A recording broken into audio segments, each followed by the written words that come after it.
Fasten your seatbelts. It's going to be a bumpy night. But tell me, Eddie, is that a rabbit in your pocket or you're just happy to see me? Why does it always do this? Steph is here, but when she gets back from getting her drink, I'll pop her in, basically, so you're not looking at an empty chair. And I'll see when she gets back. But welcome, everyone. Okay, there she is. I didn't want to, until you were back, pop your empty chair in. So I'm like, oh, she's back. Okay. Because I was sitting down too. I honestly thought that you were going to just put my chair up. So I went to go grab a drink and I actually spilled it. So I was like, oh crap! Just threw a towel on it and ran over here. So no, I was gonna wait for you because I was I'll just and I don't know what it is with StreamYard, but I always have it set up where it's supposed to show the border around basically the background, and for some reason always wants to go to the full screen image. Now I don't know what it is, but we have White and Nerdy. I've listened to that Weird Al parody. Nerdy. Yeah, so pretty much. But we got some news to talk about. Marvel did a promo, which is really just showing a bunch of director's chairs, pretty much with names to get people hyped. I don't know how much hype they can induce, basically, amongst the Marvel crowd now.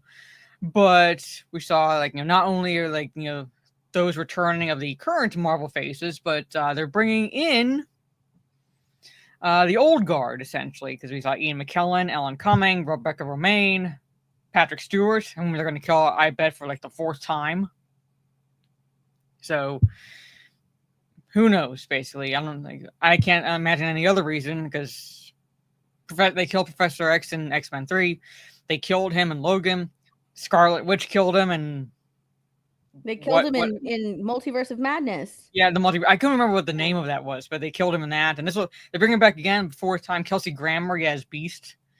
So I was like, it's. Well, we've seen Kelsey Grammer's Beast in the Marvels, right, in the end credits. I know, we did see that. I know. So it's that was a little nod there, but now he's officially back, pretty much. And see, the thing is, I don't mind necessarily because I liked his performance as Beast and so forth, but it's just member berries. It's pretty much remember the article we talked about how the decline of the MCU, pretty much they're trying to bring people back, and what way to bring people back than something that they remember fondly, and that was the old X-Men movies. So we'll see. Snow White. Well, you got the where is it? The producer's son. It's criticizing Rachel Zegler, as well as the box office numbers coming out for this weekend, and having The Working Man beating Snow White. So I'm actually not surprised there, but it is still fun to talk about. Rumors is the Blade movie is scrapped. They put a fork in it. It's done. It's never just let it die. Yeah. Let it die. It's been in pre-production hell for the longest time. Just let it die. Jennifer Salk, who, if you don't know, she was running Amazon Studios, and she was the one responsible for greenlighting Rings of Power. Well, she's recently been fired. So basically, there's no saving. Last name is Sulky, not Sulk. It's not Sulk. Sulky. Yeah, I don't care. I don't care. But she was recently fired, and there's no saving Rings of Power. So no matter that they fired her or not, it doesn't matter. No saving them. I have an article with Helen Mirren where it's on one hand I kind of agree with her, and on the other hand I'm like, why did you say that, Helen? Where she's opposed to a female 007, but at the same time she claims that the James Bond franchise is born out of profound sexism. So it's on one hand I'm like, yeah, on the other hand I'm like, why? So talk about that a little bit, and then maybe end with the have you seen I'm sure you've seen the Bloodlines trailer for Final Destination. Oh yeah. What is that noise? So, I was tapping my desk. Sorry, that's my nails. Oh. So, I did see it. Yeah. So, and I have it. I'm gonna go see that in theaters. Haven't seen it, like so. We'll play. I like copyright be damned. We'll play through Bounding in the comics basically. So we have not seen the trailer. I'll play it for you guys. It's something to end on kind of like a relatively positive note because I'm hoping. So I'm hoping. There's two working theories about Tony Todd's character. One of which is that he's going to be revealed to be Death, which I'm kind of hoping. Who? Oh. And the second working theory that I think Calman was telling us last night, and that is the other working theory is that he's been using was it Calman or anyway that he's been using the these other people, these people who should not have been born because of an event that happened like back in decades ago as guinea pigs to see working theories like, oh, do this and you'll survive death. Oh wait, that didn't work. Scratch that off. Do this and you'll cheat death. That didn't have him walking around with I think it was Nazmar. Okay, Nazmar basically, and scratching off his working theories that have not been working. And each movie is basically his theory to see out how basically. That's interesting. So I was like, I really want to see both. I'll laugh if it's the second one, basically. As just Tony Todd with a clipboard, okay, this experiment didn't work. Let's see if this one works over here. Do you think all of those movies are going to get tied into this one? It has to. It has to, because basically it goes back to a decades-long event. I'm assuming, I'm only going to guess, but I'm assuming that while it focuses on one woman primarily, there are other survivors of the event that probably should not have survived. And is that why all of these other people started? Yeah, and that's why started getting visions because they weren't supposed to. They weren't supposed to be born. So that's why, basically, I think they're all going to tie in essentially because they were the offspring or the lineage of those who shouldn't have survived this one cataclysmic event, and death, and that's why they're getting visions, and that's death coming after them. But then, why did the first girl get the image initially then? So I don't know. We'll see. Those are working theories, pretty much, and the assumption is they're going to be tied together somehow. So we'll see. Interesting. So we'll see. Because the first one, Devon Sawa, had the premonition of the plane crash, right? That was the plane. That was the plane crash. Well, it exploded on the taking off or something like that. But basically, it exploded when they took off. Yeah. And the second one the roller coaster? That's the third one. The second one was the second one traumatized an entire generation, so no one wants to drive the logs. Yeah. So every time we see the trucks with the tree logs on them, we're like, nope. Yes. Yes. There's even some amazing memes about it because you'll see a line of cars and then just a log. Yeah. And it did. It totally traumatized a bunch of people. Yeah, the roller coaster one freaked me out though because I love getting on roller coasters. Mm-hmm. Yeah, that one did. I think of Final Destination 3 every time I get on a coaster because I'm just like, oh my god, please don't let it be that. That I've never really been a fan. Well, see, the thing is, I don't want to say I'm not a fan of roller coasters. I'm just not a fan of the ones that just have the bars across the laps. So I feel my ass leave the seats as I'm going over a hill that could possibly kill me. That's my favorite thing, Mara. Oh, I'm not a fan of that. See, I love it because that was actually my first job. I worked at a theme park and I worked on rides. And it was funny because everybody would make fun of me because there's this one ride that I could just barely get on, and I would have to measure people to get on. And when I would have to when I would turn them away, they're like, well, you could barely ride this. And I'm just like, I'm sorry, your kid can't ride it. They're like, can you ride it? Let's see you ride it. I'm like, I can, okay. The bar hits my forehead. I can get on. Were you in place of that little size guide where it's you had to be this tall to ride? So basically you just stand there at the front, are you taller than me? Nope. Okay. No, we had this measuring thing that we would use. I know, but it's the fact that you were just tall enough, you were the so they have that at the beginning of the ride, to measure. people so that way they don't have to wait the entire time and then get to the front and be like, oh, you can't ride it. So that's at the front, but then we have to remeasure everybody again. And so they would get mad at me because they're just like, oh, you're barely tall enough to ride it. It's like, but I can ride it and you can't. So there you go. Out. But yeah, I love roller coasters. Like we would I would go to work like early in the morning and we would test them. We would get on them to test them. So I love them. Yeah, the fourth one, I didn't see the fourth one. I had to watch the fifth one, but people are telling me that the fourth one is like you're not missing anything if you don't watch it. It's not that good. Yeah. I don't think I've seen past 3, honestly. Yeah, and the fifth one, I'll get to the chat basically. 4 was the racetrack, and I think like 4 is the one that people say like you can like skip basically. Yeah. Oh. Fifth one is the bridge. So never as if like Mothman didn't fuck people up with the bridge scene in that movie. No, they had a bridge in Final Destination. So it is what it is. Yeah, I didn't watch past 4, so I have no clue. No. Or not 4. I didn't watch past 3. Yeah, I didn't watch past 3 either. So I'm like, I don't know. Because I was when the fourth one came out, I was hearing people say like, don't bother, which is why I never bothered with that one and then the fifth one, because I'm like, well, past the third one, essentially it's typically ass. So, but anyway, Trey, he saw Working Man. It was great. At some point, I am going to watch Working Man. Might have to be on the season. I watched it last night. So I'm hearing like good things. Like it's a good action movie, basically. So it was good. It wasn't great, and the Beekeeper was better than this movie. I personally, I think that the movie went a little bit too long. It could have been cut by like 20-25 minutes because towards the end there was like some parts where I was just like sitting in the theater like, when is this over? Like it dragged on a little too long. So there were some things that I don't like about it. It was very choppy, but it was just a Jason Statham movie. You know what I mean? Like it's a good movie to go watch.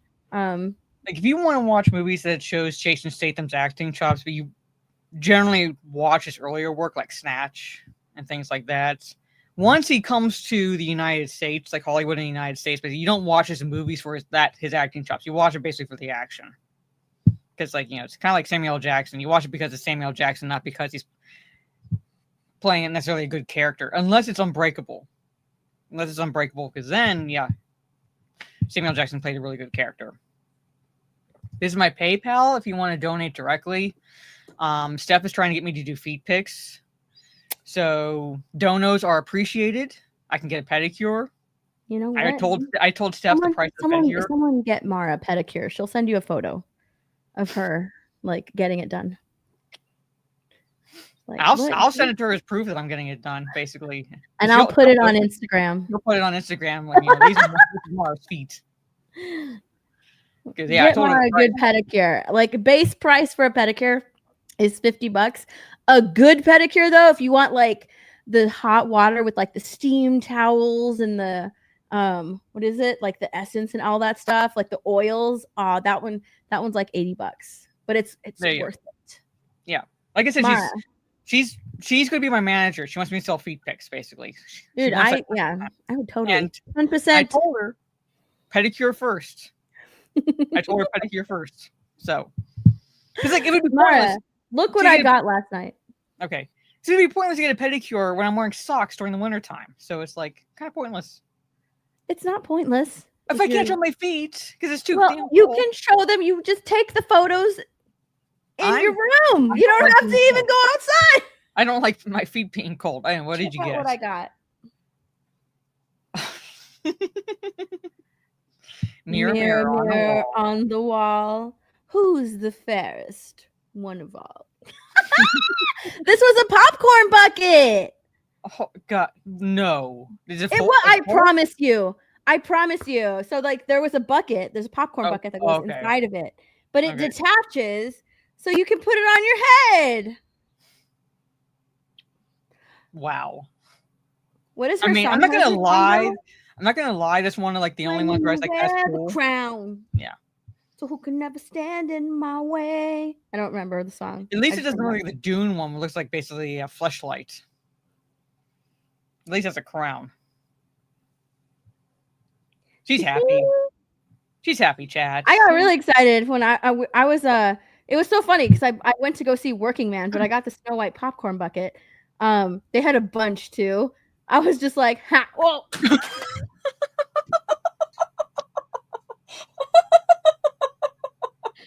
Oh, damn. I think it's supposed to say on your head. It doesn't though. I wish it stayed on my head. It's too thick. Yeah. This is the only time I don't want anything thick. That's what she said. Anyway. But no, yeah, like they had a bunch of them. And I was like, give me a Snow White popcorn bucket. I felt super silly walking into a Working Man and with this Snow White popcorn bucket, but whatever. I wanted it. Yeah. I collect them. And plus this one was the crown, right? And that's one thing that I do like about Snow White is the Evil Queen's crown. So I was like, you know what? Worth it. It's so worth it. Mm-hmm. Not even the Snow White popcorn bucket has like Rachel Zegler's outline or anything. No, it just says Snow White. Yeah, looks wise, the Evil Queen in Snow White, like her crown and her outfits worked. It's just nothing else about her worked. Yeah. Mike Hill, what is up? Metal Mania, hello, Gravy D. Gigawatt, Steph did remember. We were a little bit late because we were chatting backstage. But yeah, she was on time. I was on time. Yeah. We just get chatty. Yeah. Oh, you should name your next stream The Adventures of Disparu and Hey Hey. Hey Hey. I built Hey Hey today. Hold on, wait, let me show you. Yeah, because I'm hearing Disparu going, left. I feel so bad. I really do. Where did I put it?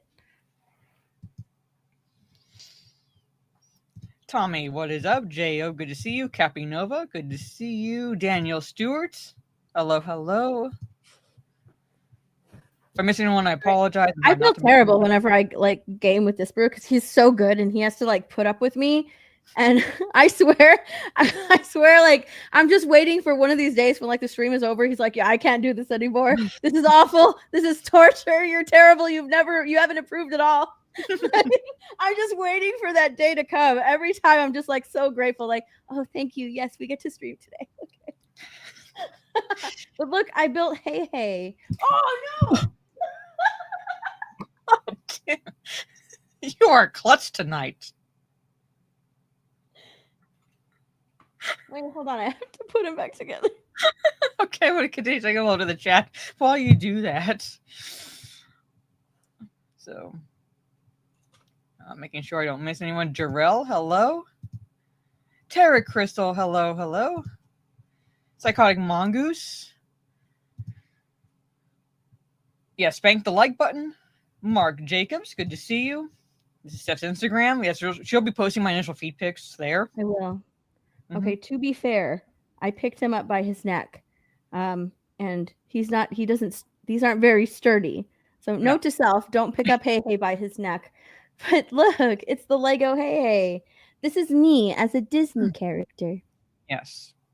Like I said, it literally, again, like I said, it's last stream, the scene where Maui puts the feed next to Hey Hey and he starts pecking next to the feed. And Maui just pushes his head. That is Disparu and Steph. when we play video games. When you play video games, that is Disparu and Steph. That's what I picture, basically. The look on Maui's face is Disparu when he's just watching his screen.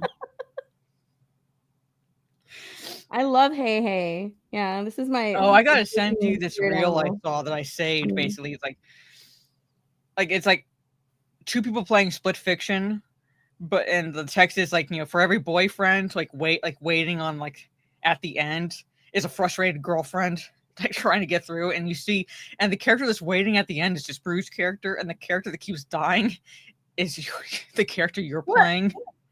No, I don't die that much. So I saw that and I was like, it's a little bit how it is. Scatter Knight, aka Phil Team NT. Hello, good to see you. Yes, this is my throne, and I'm only pointing this out because I'm like a hobbit. The entire month I call my birthday month. So my birthday's coming up next month. It is. So, and I will never get past the fact that the day that begins my birth month has the word fool in the name. Because it's April Fool's Day. Starts April. You want to know Mara's birthday, the actual day? It's the 10th. So make sure you guys go on Twitter and Instagram and all those places and wish her happy birthday on April the 10th. Put it in your phone. You heard her. You heard her. Mara could play with Steph because Steph won't have improved at all. I see you and Disbrew in the chats. I'm watching TJ. What is up? Like performance-wise, I liked him as Beast, basically. So, but yeah, like, you know, CGI Beast, no. Jason Statham beating Snow White, yeah. Oh, did you see? There's a game called Swords and Slippers, basically, where it's like you play as a Disney princess or something like that, and you're kind of kicking ass. I'll try to find it. It's called Swords and Slippers. I'm looking it up right now. Yeah. Sultan Al Fahim, hello, good to see you. Patrick McCarthy, hello. Soul Assassin Mara gave a small cheer. I want it to be very special for Mara. So, I gave a small cheer of joy, but even then I was like, there's no saving Rings of Power. There's like no saving that whatsoever. It's so fucked. What was the game called again? I already forgot it. Swords and Slippers. Oh. 2 words. Swords and Slippers. I went over to like a new tab and I was like, what was I Googling? You're like our family's old cat. Or he'll walk into a room and his face is like, why did I come in here? Like he's like looking around. No joke, I do that like when I'm walking around my house. Like, wait a second. I meant to go somewhere. Hello? I just can't remember like what I needed to do. I cannot read this, but appreciate you being here. Helen Mirren took every opportunity to get her kid off when she was younger. Now she's bothered about sexism, where I'm like, yeah, I agree with you here, because there are plenty of examples in history of like women being actual badasses, but at the same time, it's like you're saying something really stupid about James Bond in the same fucking breath. So, especially like, you know, how she was in her early career. So, hey, Mr. Toxicity. And yeah, I did see that the Hogwarts Legacy DLC was canceled. That's more in like, you know, Steph's, you know, line. I could not care about Hogwarts Legacy. I tried it. I got bored to tears. Stopped playing it. Uninstalled it. I'm not the Harry Potter fan. She is. Her ass is like. Bloodlines looks good, but I have questions about it. Yeah, I'm like cautiously optimistic about Bloodlines. It looks good, at least based on the trailer. I'm just gonna wait to see, basically. Oh my. Mr. Tex, hello. Calix, good to see you. Yeah, the lady has a book which shows kills from other films. What? Is she supposed to be Snow White in Swords? Yeah, it looks like, yeah, so she's supposed to be Snow White. Okay. Just making sure I'm watching the right thing. Yeah. I'm sure that if Snow White looked like this, and a lot more people would have gone to see it. Oh, if that was a Snow White movie, a lot more people would have gone to go see it, basically. Hell, they could have re-released Snow White and the Seven Samurai, or whatever, like that movie is. It's Trey watched. I like bet that would have done better than the Disney live action Snow White. Look, I'm not even going to show her face. Like, look at that. Yeah, I'm saying, like, you know, like, look at that. And, like, you know, it's like you play as that character and, like, you're kicking ass. The face doesn't matter. No. Nice. Check this out. Look, watch. It's on mute, so don't worry about it. Look at that. Yeah, it would have, like, no second weekend dip. See, chat?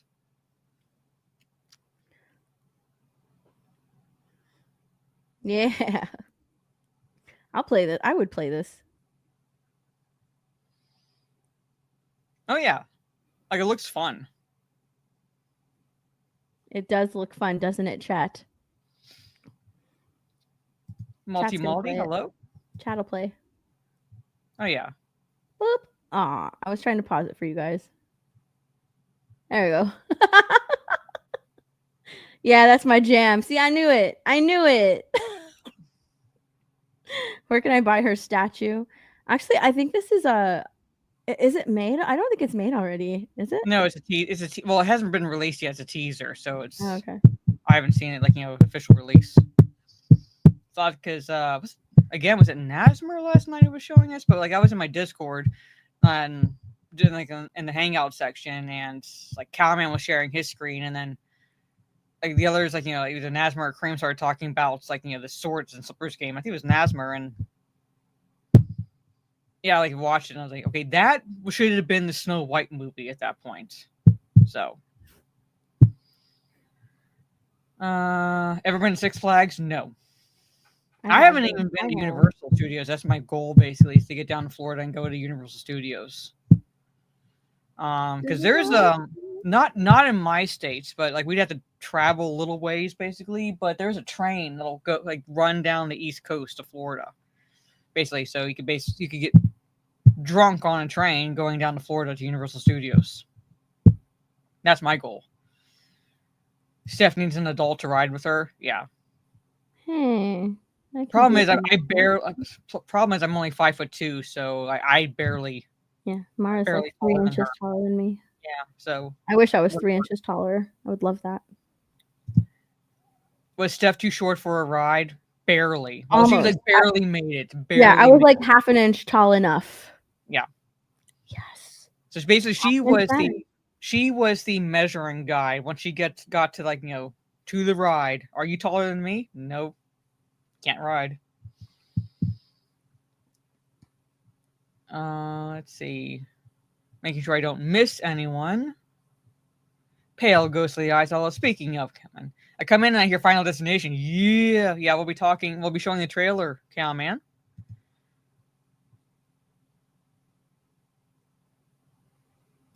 This is why I like 4 because it says you never actually tricked death. Death always wanted you to survive. Well, like I said, I'm going to find time to watch 4 and 5 at least before Bloodlines comes out. So, Italian Job is your favorite Jason Statham movie? I know I've seen that. I'd rewatch it. So, Peter, what is up? Good to see you. Oh, that's a hand. Look at the new poster for Jurassic You're not going to get Death's feet pics. She's selling mine, so she gets the 10%. Yeah. You don't get my feet pics. No. She's been you laugh about ghostly eyes, but like for like months now. This woman here has been sending me reel after reel after reel of like. Hey, I don't send you that many reels about that. And the ones that I do, they're funny. They're funny reels. They're meant to be funny. Some of them. Most of the reels I send you are racist. Let's be real. Yeah, no, it's like basically 80-20. 80 racist, 20% feet pics. I send Mara a ton of racist reels. Like they're funny. Yeah. Okay, they're funny. Some of them I'm like, Mara, read the comment section. Yeah. They're hilarious. Look, I didn't understand what like this was. It's a claw. That's the creature that's supposed to be a mix of like a xenomorph, a rancor, and something else. I can't remember. Like, what are the 3? I remember rancor. I remember xenomorph, and it's grabbing that guy, which I'm thinking is a mutant. Yeah, but it was like 3 things on Twitter for like the new. So a T-Rex, a T-Rex, a xenomorph, and a rancor, basically. It's supposed to be a mix of those 3. You're muted. I was gonna say it looks like a rancor. Like it looks ridiculous. They don't need another, mutated dinosaur if this dinosaur already has the island with new dinosaurs we haven't seen because they're the most dangerous ones that weren't allowed on in the Jurassic park, right? These are too dangerous for the park, so they're on this island. So that means we're getting brand new dinosaurs. You don't need this weird looking thing. And they chose the worst one out of all of the designs that they could have chosen. This was the worst one.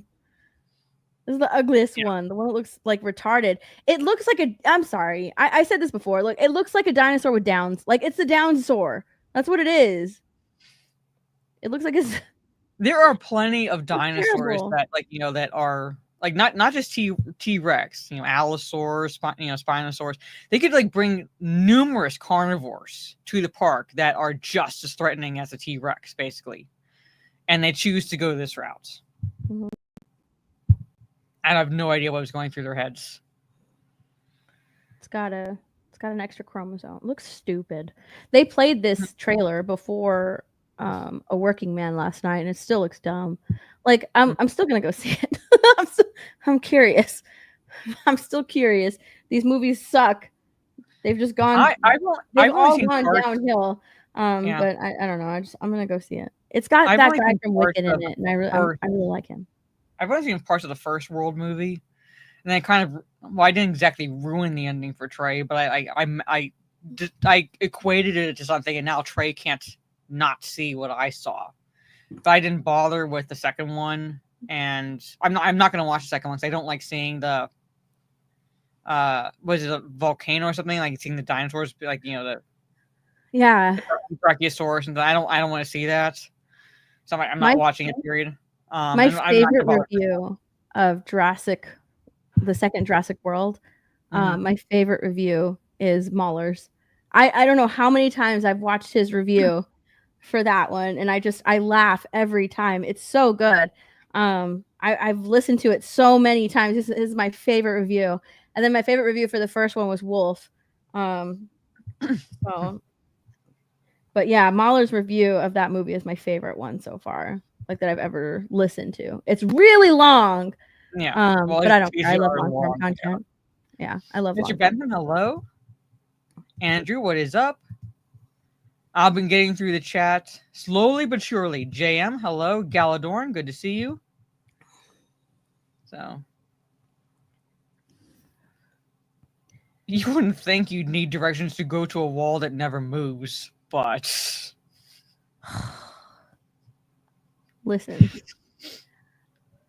You should know by now that I have a bad sense of direction. Yes. Okay? It has not improved. It's bad in real life, and it's even worse in video games. Yes. Terrible sense of direction. Lovely Sherry, what is up? Good to see you. Gnomesky, hello. Am I saying hello to you? I know I saw Stieg. I know I saw him. I'm getting through slowly but surely in this. He got mad at me that I told people your birthday. Mikey? What? Steve got mad at me that I told people your birthday. Oh. I'm sorry, Steve. You'll get over it. Hope I'm doing well, Steve. Hope you're doing well. Much appreciated. I haven't seen Steve in my chats. I think I might take away his wrench.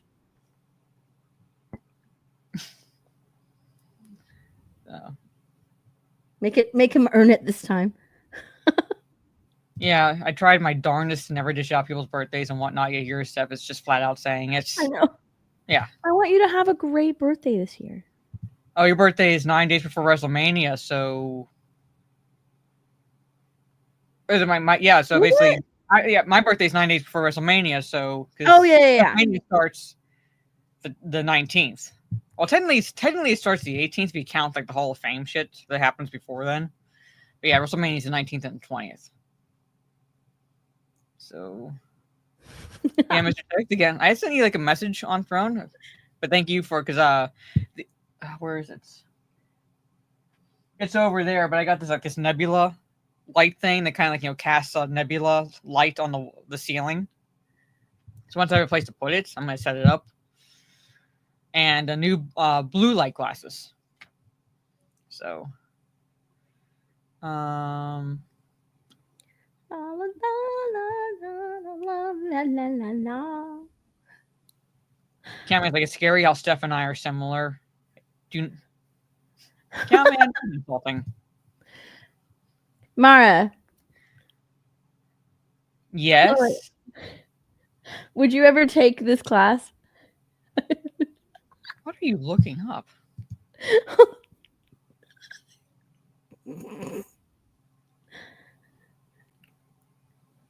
Erodiverse fitness. It's a fitness class. I mean, we can kind of do the motions without a partner. This is a fitness class. You know what I would do if they ever brought it back? You ever heard of cardio striptease? No. That was a thing. Cardio striptease, basically. I would do that. But that's just weird. I that twerking always looks like, you want to see a female dog. Someone screen grabbed it. Also, someone screen grabbed it from their phone. Yeah.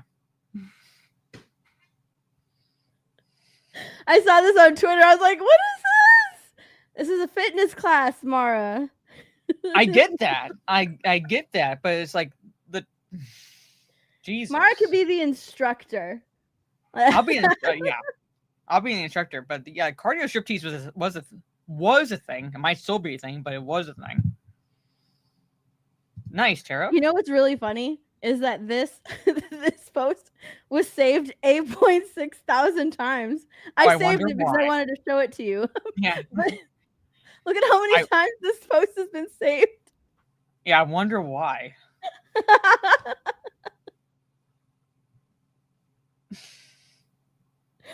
Cat Ziegler and Terrifier, people will watch, yeah.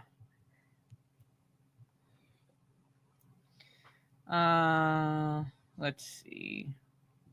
If I miss anyone, I do apologize. Last Toxic Male. How could I'm not gonna miss you.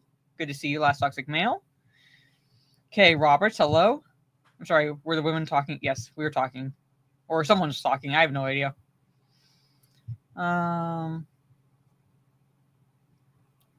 Mars Monkey Max, hello. Good to see you.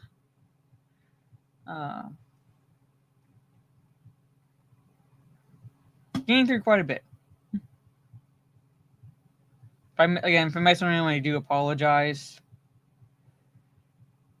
Because I saw that Drew Deck Games gifted 5 memberships. Thank you so much. They went to, I gotta scroll back up,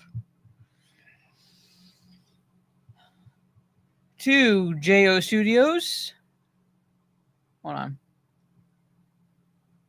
That's from Mr. Tex. And the 5 that went from Drew Deck Games were Scattered Knights, Lovely Sherry, Gigawatt, Stunning and Brave Megatron, and the Wild One V1. All right. Thank you so much. And then the one from Mr. Tex went to JO Studios. Yeah. And I saw Ms. Mari Muses. Hello. She's one of my partners in crime in D&D. When I say replaying, we're playing Call of Cthulhu again. And now it's in the 90s. And I did a solo mission last Thursday, which I cannot really talk about because I'm not sure if it will reveal too much of anything or not, because I don't know if she played today or not, because I wasn't able to play. Did I ever go to WrestleMania? No, I've never been to WrestleMania. Would like to at some point, but I've never been to WrestleMania. But I'm going to be watching WrestleMania on the 19th and 20th this month. So I used to be really into wrestling. For 2 years, I was like 2 or 3 years. I was like really into wrestling, like heavily into wrestling. But I don't know. I lost interest. But I went to, I think it was Monday Night Raw. I went to one of those and I had like ringside seats and everything. It was really cool. I got beer spilled on me by Stone Cold Steve Austin. Couldn't drink, but I got the drink spilled on me. I like this comment. What in the fatherless behavior did I just witness? Like that, right? I know. Like I said, like there was like a big thing that happened. Like it was going. a while back called Cardio Striptease. I stopped watching wrestling. I recently got fairly recently got back into watching it, but I stopped it around 2006, 2007 because the storylines, I would never, consider the storyline Shakespearean or anything like that, but they were entertaining. But it got to a point where they just became like just stupid, basically, just like really, starting to get like really stupid and so forth. And then the whole thing with Chris Benoit happened. Oh yeah. And it also didn't help the fact that I was like deploying frequently. I had joined the Air Force, so I was away for tech training and then deploying, so it wasn't easy to keep up with this. I can't remember why I stopped watching, honestly, but yeah, I did stop. So when I was going to Raw, I was telling my friend, and I was like, I got tickets. Yeah. WrestleMania. I told Mara's like, I'm gonna be watching WrestleMania. I was like, WrestleMania is in Vegas this year. I'll be in Vegas when WrestleMania is happening. Yeah, and I did this. What he did. That'd be cool. Yeah, that'd be cool to go to it. Yeah, but I'll be watching it. Yeah, so like 19th and 20th. I think, like I said, I think instead of streaming on the 18th, I might just watch SmackDown and maybe some of the Hall of Fame shit that happens after that. Figured be easier than trying to get caught up the day of WrestleMania. But yeah, there was like a rough period of wrestling. Like I said, I stopped, and I will attribute this to Gravy D. He was like pushing me, watch this, see what he thinks. It's starting to get a little better, starting to get better. I'm like, okay. So, Survivor Series 2023. It was literally the first time I watched anything related to WWE in a long time, and I quickly became a fan of Rhea Ripley. And I've been watching wrestling since then. Like it's not stellar. Like it's not Attitude Era, but like there's elements to it where I'm feeling like they're trying to recapture the Attitude Era a little bit. Mm-hmm. They just need to get their storylines better. And there's some wrestlers where I'm like, I don't care about them. So actually, she's my spirit wrestler. She literally became my spirit wrestler, Rhea Ripley. I was like, okay, I like her. So, but yeah, but there's like, I mostly like the male wrestlers because they're actually entertaining. Probably my favorite right now. Even though I don't like his storyline with Damian Priest. Like one of my favorites is Drew McIntyre. So I think they mostly the male wrestlers are. So more entertaining than the females. Anyway, okay, so we got a few things to talk about because we basically spent 40 some minutes saying hello to the chat and watching. I don't know what to call that new exercise. What was that exercise called? What? Seth, the one that I pulled up? Yeah, the one that you pulled up. What was that? What's that? Erotiverse Fitness. Erotiverse. Okay. Erotiverse right. Fitness. Dude, these tickets for WrestleMania are insane. Yeah, I know. Like, I'm not like WrestleMania has never really been cheap, but the fact that it's in Vegas, I'm like, that has to be another big reason why they're so fucking expensive. Yeah. Bring Hornswoggle back. Hornswoggle was a midget wrestler. Bring him back. Like he called out Peter Dinklage. Bring him back to the WWE. Anyway, but speaking of Peter Dinklage, that asshat. Let's talk a little Snow White articles. Wait, hold on. Mm-hmm. There you go. Where are you? And I know you posted screenshots of Rachel Zegler's stands. coming after this guy, basically. We have Mark Platt's son, Jonah, slamming Rachel Zegler as immature. She clearly hurt the film. I don't think she's the only thing. She's not the only thing that hurt the film, but she definitely did not help. But she was a big reason why that film bombed. And she absolutely was. Yeah. Jonah Platt, son of Mark Platt, took to Instagram to defend his father against Zegler fans in the wake of the Variety story that noted that Platt, apparently at Disney's behest, flew to New York City in August to ask the actress to remove a Free Palestine comment that she made on X while she was thanking Disney fans for watching the Snow White trailer. A commenter called Platt's father creepy as hell and said the producer's efforts to control Zegler's social media posts were uncalled for.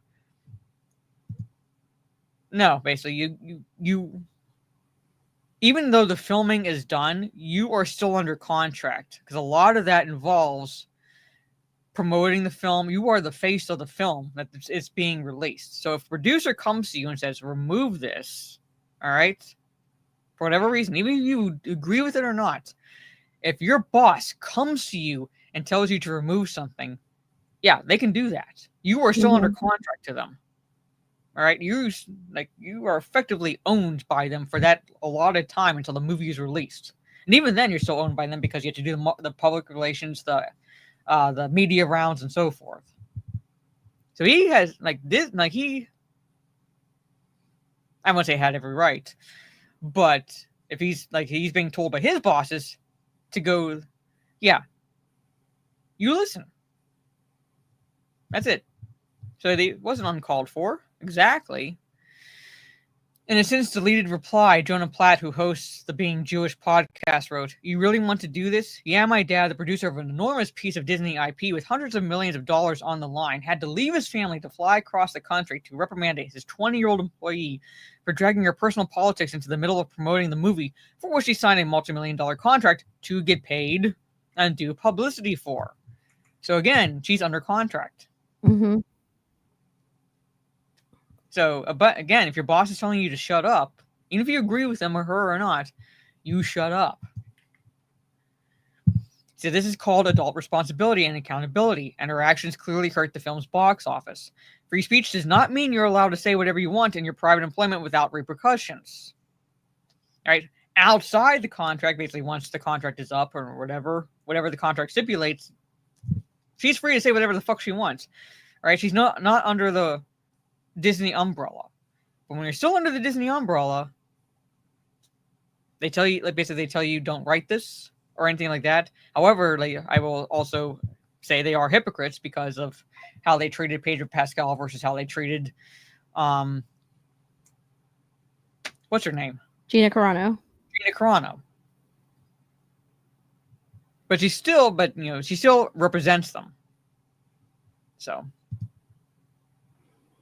well, yeah, I mean, this is basically it's hilarious because Gina Carano put her opinions out there and they were not attached to any piece of medium that she was promoting or anything like that, right? So she was just starring in The Mandalorian, but her opinions were her own and she never tied anything into any project that she was working on, and she got fired. Rachel Zegler, on the other hand, attached her political opinion, her stance on the war over there, to Snow White, to something she was promoting.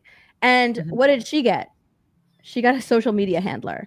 The two things were handled very, very differently, and they gave her multiple chances, not even just one, but multiple chances to, do better, to be better, to, clean up her act. And she refused.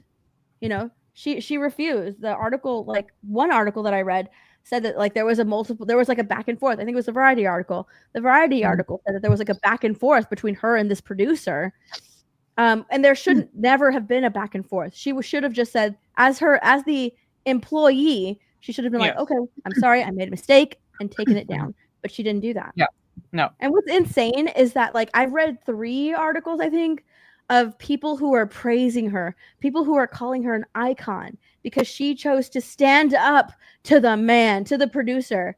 You know, she Oh, stood the up one to signing him. her checks? Yeah, stand up to Yeah, that she one. chose Yeah. to stand up and keep her opinion out there, and she didn't. Yeah.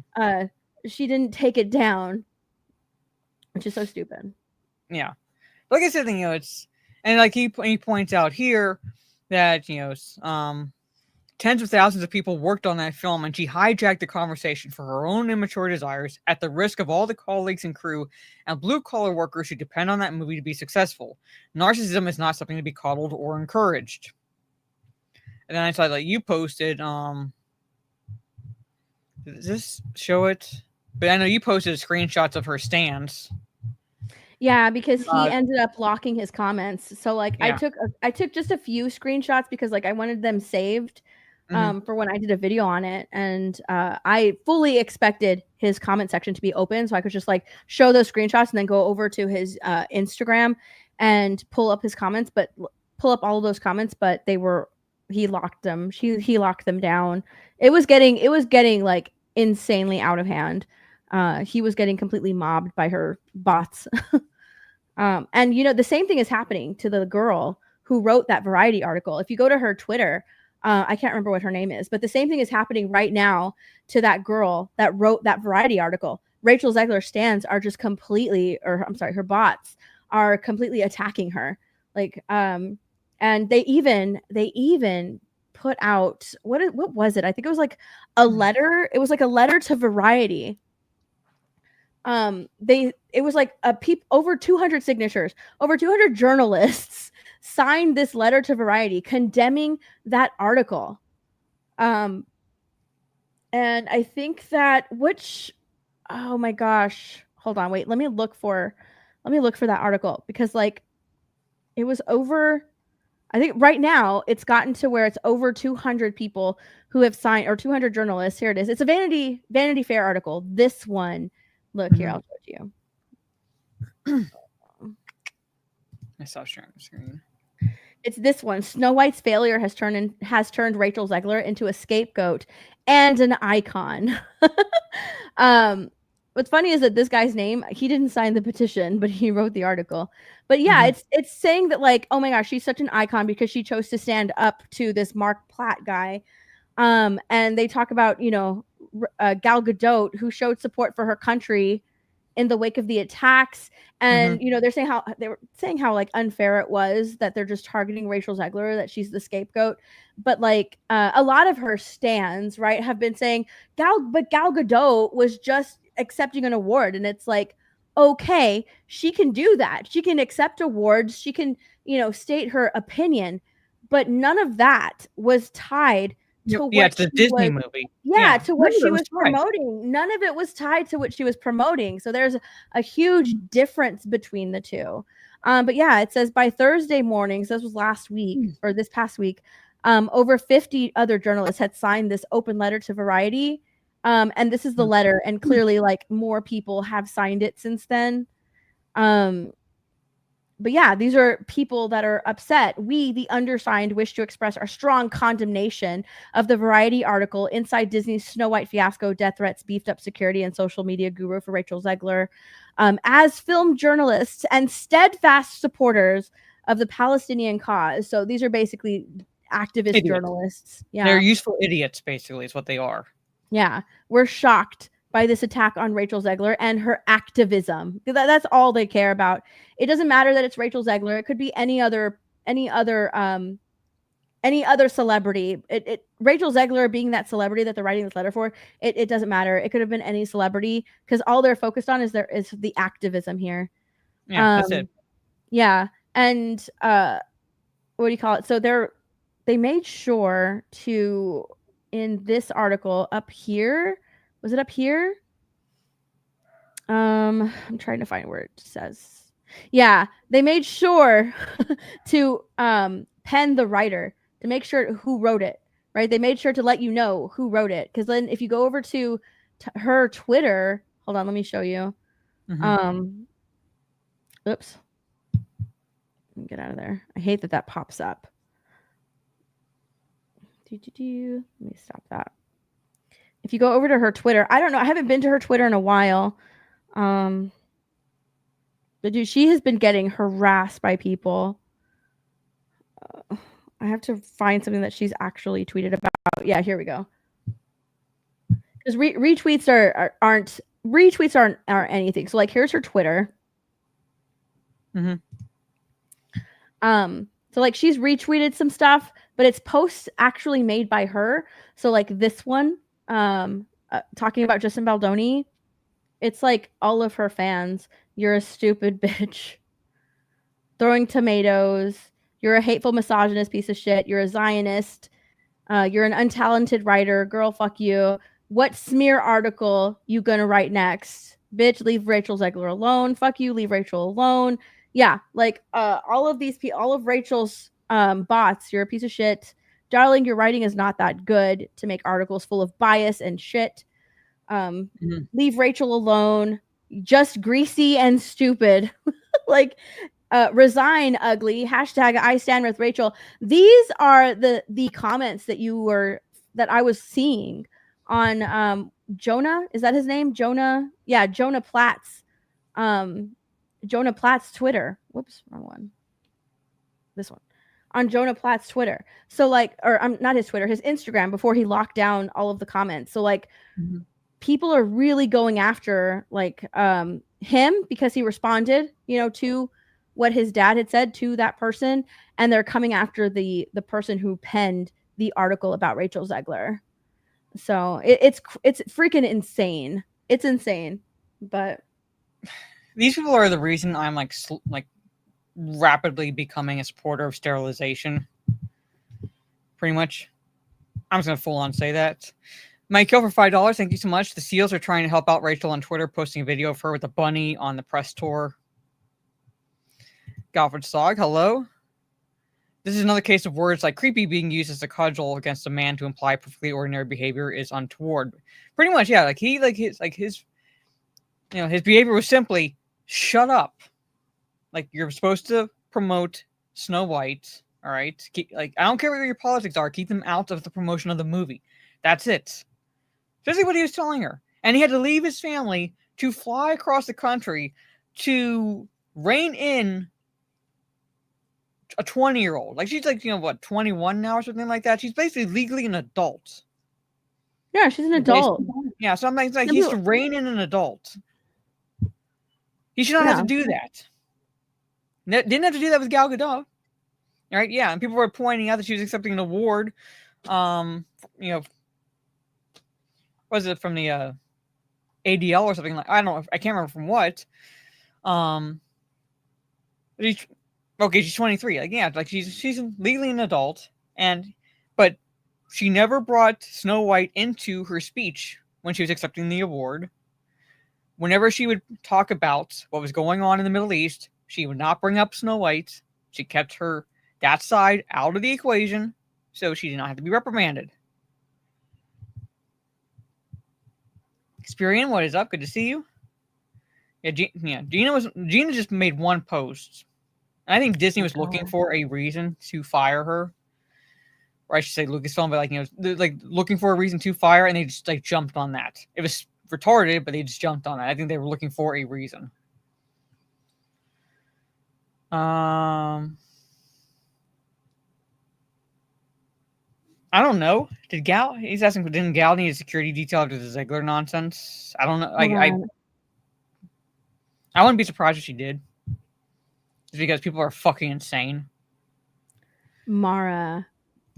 Thank you, Anime Night, for becoming a YouTube member. Real fast, I'll share, but thank you for getting 5 memberships for War Machine. They went to...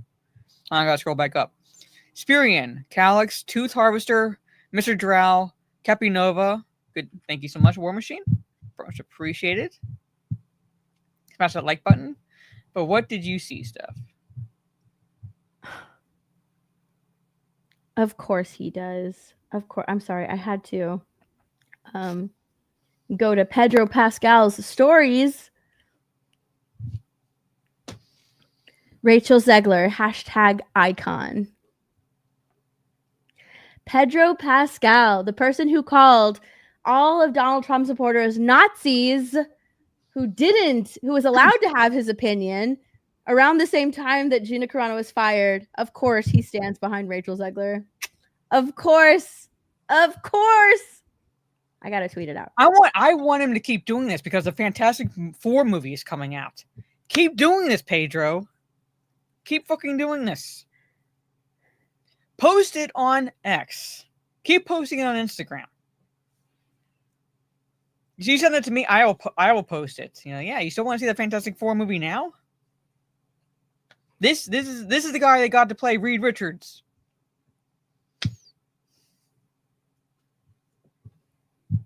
No, but anyway. But this is going to brighten your day, chat. Just to continue on with the conversation about Snow White. A working man, the blue-collar drama, well, I wouldn't call it a drama, I call it an action movie, more of an action movie with Jason Statham, beat Snow White with a $15 million opening. The dismal performance of Snow White in its second weekend is more bad news for Disney and puts the live-action pick in official bomb territory after falling off a steep 66%. It didn't do well the first weekend, and it dropped 66%.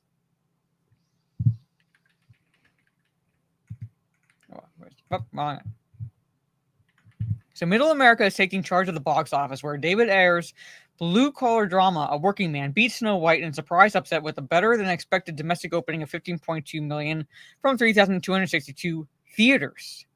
Snow White was in more theaters by almost 1,000 and only took in $14.2 million from those locations, a steep decline of 66% as the live-action update continues to be dogged by poor word of mouth and controversial headlines over its titular star Rachel Zegler. The film's domestic tally throughout Sunday is a muted $66.8 million domestically and $143.1 million globally. It's not going to break even. It is officially in bomb territory. No, yeah. I mean, it came in under already lowered weekend projections, like initial projections. And that was lowered from before. I think like initially it was supposed to make between like 55 to 65 million, and then they lowered it to like 45 to 55, and then they lowered it even more. I think like 45 to 55 was like the recent one, and then it came in under the 45. Like, that was like the lowest. Yeah, it came in under 45, like 42. I think it was like 42.8 or something like that. Like rounded up 43 million basically, but like under like 2.2 million shy. It came in under like the already lowered projections. Yeah. So, and then there's a huge drop now. Yeah. And Working Man, because it's their opening weekend for that movie, beat it by $1 million. Yep. And do you know the budget for Working Man? I think it was 40 million. I looked it up earlier. I'm pretty sure it was 40 million. Okay, 40 million. Generally, the equation to figure out like what it would need to break even would be like taking 40 million times 2.5. So that would be 40 times 2 is 80. 40 times 0.5 is 20. So about 100 million. I think it can make that global, like, not globally. I mean, potentially. It could, yeah, it could roughly get there. That's why I said globally, because domestically I don't see it making it. But who knows? Who knows? It could. Like I said, good word of mouth. People are I'm seeing people saying it's a good action movie. That people are enjoying it. People don't want to be lectured to. They just want to go and be entertained for at least a little bit. So Minecraft will win next week. I don't know about that because Jack Black has turned off a lot of people. Yeah, but Minecraft is such a huge IP. Like before, when I first saw the trailer, I was like, "This is garbage. This is trash. How could anybody go and watch that?" But at the same time, all of the people who like Minecraft, like a lot of my nieces and nephews, they grew up with Minecraft. They love Minecraft. They still watch YouTubers and Twitch streamers who play Minecraft. Like they still watch those types of streams and videos. So they don't like any of the humans, but they think that like the characters look really, really weird and wonky, but they still want to go and see it because it's Minecraft. So it could potentially it will for sure knock Snow White, down a peg or two. But as far as like being a $1 billion hit, I don't know. That's still up in the air. I still see it making money though. Not making money, but being, somewhat successful. Yeah, that's another point. Like Working Man was at about almost 1,000 less theaters than Snow White. So you have to imagine like, how much it would have made if it had been like, at the same number of theaters as Snow White. Oh shoot, it had less theaters? That's like up here. Let me scroll back up. See, 15.2 million. What the fuck? Come on. 3,262 theaters. All right. Snow White, 4,200. So almost 1,000 more than Working Man, and Working Man still beat it. So imagine if Working Man had was released in the same number of theaters as Snow White. How much more could it potentially made? So like that's another perspective. It still beat Snow White with almost 1,000 less theaters it was released in. That's saying something. And let's see. Minecraft movie. Next week's a Minecraft movie expected to skew male. Okay. However, Disney isn't waving the white flag of defeat and says its movie could still avoid biting the poison apple because of rolling spring breaks over the next few weeks and little competition in terms of films targeting girls and females. Motherfucker, they had plenty of chances to see its opening weekend. If women and girls wanted to see it, they would have seen it already. I'd sailed the seas, and I still want my money back. This movie I want to see, Death of a Unicorn. I want to see that movie. Let's see if there's anything else. Nope. But yeah, I want to see Death of a Unicorn. Drop comes out the Friday after my birthday. Might watch that.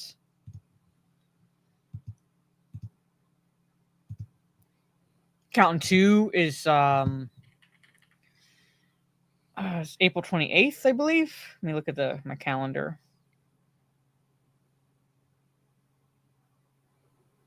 That would be the 24th, April 24th. That looks good. Have you seen The Accountant? The first Accountant movie with Oh my God, I can't wait for that movie to come out. I'm so stoked for it. Yeah. April 24th, it comes out. So yeah, it comes out this month or next month. I can't wait for that movie. I'm so excited about it. I freaking love The Accountant movies. Or the first one. The first one, I was all for it. I was so on board. I love that movie so much. So good. I wish it didn't bomb, but it didn't do well, and I think it was like a marketing thing primarily. But ever since then, people watch The Accountant and this is actually really good. Why didn't I see it in theaters? Now people are looking forward to The Accountant too. Then John Bernthal, who's a really good actor,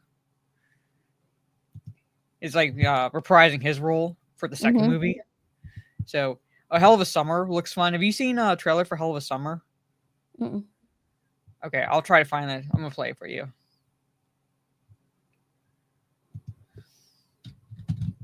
Yeah, I'm super excited for The Accountant too. They played the trailer for it last night. Got me even more excited. Oh.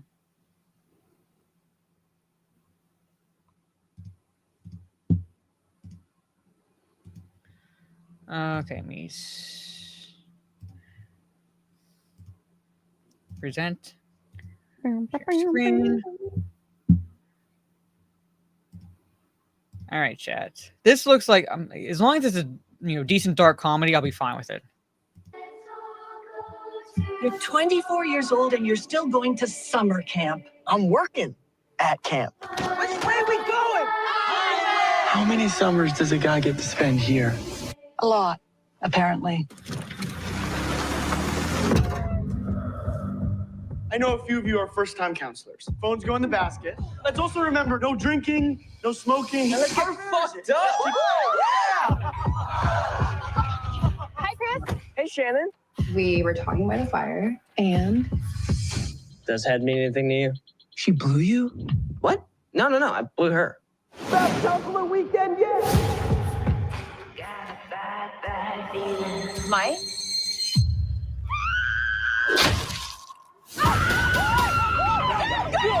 Oh, fuck! What is happening right now? The killer on the loose. What? Hello?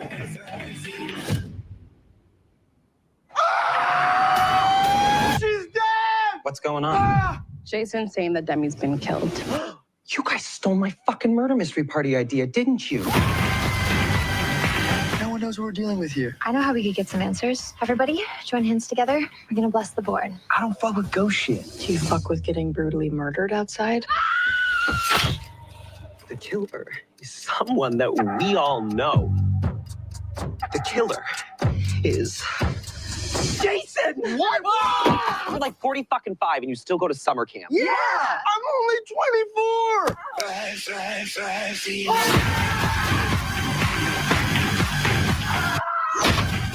Yeah. So much blood. Shut. Oh, God, this is bad. That's so much worse than I thought it was gonna be. You know what they say? A bad day upon me is better than a good day anywhere else. The line's been cut. Oh, I've always wanted to say that. We're gonna die. We're all gonna die.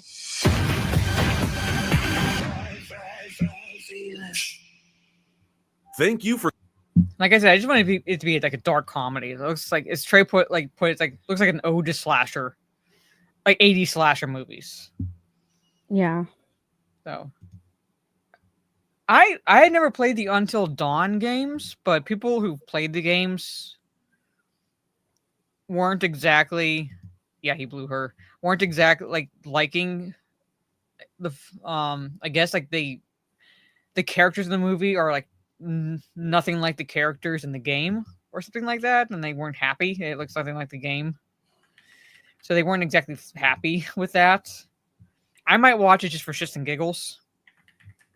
Yeah, he's this is like one of his little pet projects, I guess. So he's I'd say I'm hoping it's just a dark comedy. That's what I'm hoping for. No, that's Hell of a Summer. That's Hell of a Summer. Oh, Steph, have you seen Sleepaway Camp? No. You would remember if you had, because the ending scene is very memorable. That's all I'm going to say about that. Hold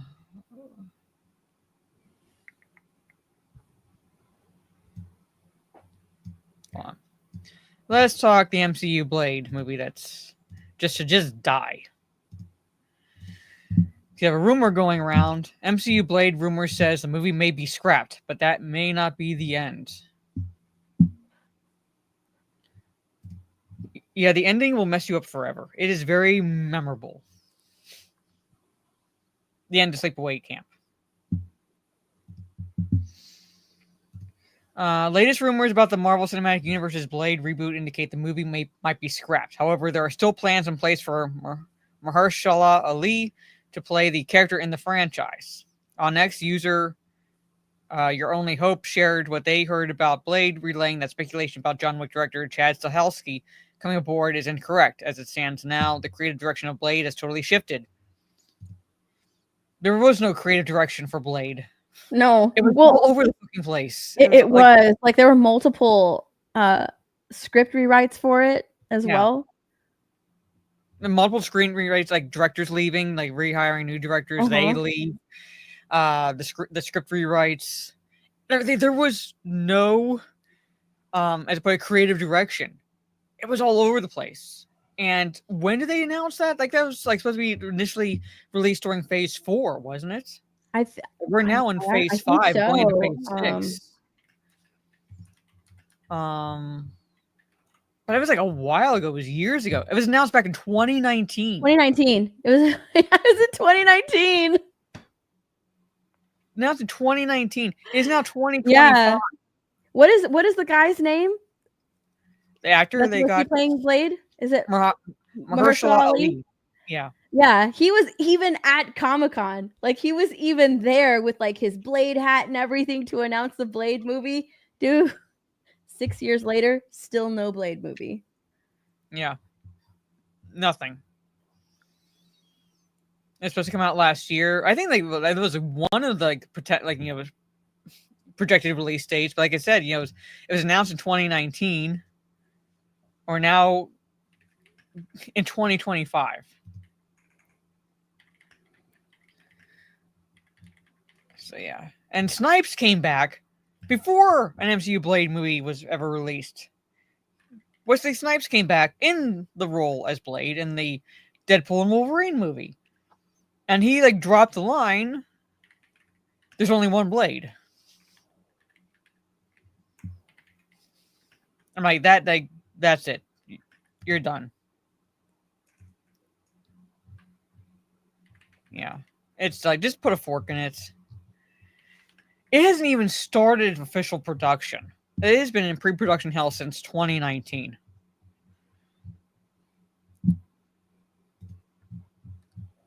So it just basically ended already. Take it off life support. It's done. Ali did Jurassic Park before Blade. Yeah, he's in that new Jurassic World movie. He did that before the Blade movie. And that was announced afterwards. So. I know he wasn't the only Blade, but the only Blade that people accept and like. So. But Snipes reprised his role before Ali ever got off the ground with his. So. The rumor is they were going to old Indiana Jones Blade, so they stopped producing it. I believe it. Because they were going to focus on Blade's daughter or something like that. That was a rumor that was going around. And people got pissed. Because we were like, we don't care. Right, yeah. We wouldn't care about that character. Why the hell are you doing that? Because we're coming to see a Blade movie with Blade. Actually, Blade, not his daughter. At one point, there was going to be 5 women surrounding him. Yeah. Anyway. But speaking also of the MCU, Avengers Doomsday Stunt clocks 270 million views. Marvel live stream all-time record. There's always room for more, cast says Marvel. And there's just the chairs. Dude, I had to sit through that. Well, I didn't have. Well, I mean, okay, look. I didn't physically sit down through the entire thing, right? I was walking around listening to it, but I was listening, and sitting down for some of it, but listening to the entire thing. Because if you guys are following Geeks and Gamers on Twitter, I was posting every time someone new got announced. So I was waiting for the next chair to be revealed, and I was just dying inside. I was like, oh my God. To be fair, though, I was listening to the Nooner. I think it was the Nooner. So that was entertaining. But I had that on, and I had the Marvel stream going as well. So I was, and I had to have the volume up really loud because I wouldn't just be in this room. I'd be walking around so I could still listen to it. Oh my gosh, it was terrible. Yeah, aren't you hyped for Shang-Chi? So basically, it's that was basically, I didn't watch it, but everyone who was talking about it basically, it was just basically just showing off the director's chairs, essentially, with the names on the back. So you had the returning of characters of the current Marvel phases, basically Simu Liu and what the fuck ever, Robert Downey Jr. coming back to the MCU as Doctor Doom. I do not buy him as Doctor Doom, but we'll see. But they're bringing in old guard Marvel characters because people are checking out of Marvel since they basically made it so convoluted and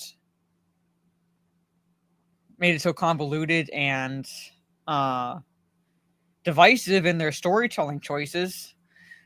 People are leaving, walking away from Marvel, so they're bringing in the old guard of Marvel characters from the original X-Men films, such as Alan Cummings as Nightcrawler, Kelsey Grammer as Beast, Patrick Stewart as Dr. X, or Professor X, I should say, Ian McKellen as Magneto, Rebecca Romaine as Mystique, and I believe even Halle Berry as Storm.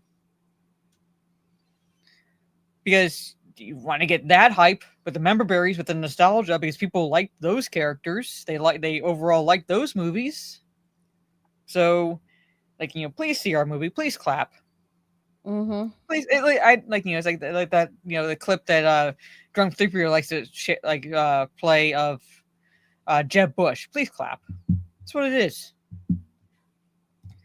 Damajanai, hello for $2. Thank you so much. Hey, beautiful lady. Pimp Raid. Hey, beautiful ladies. How are you? Sup, chat. Good to see you, Damajanai.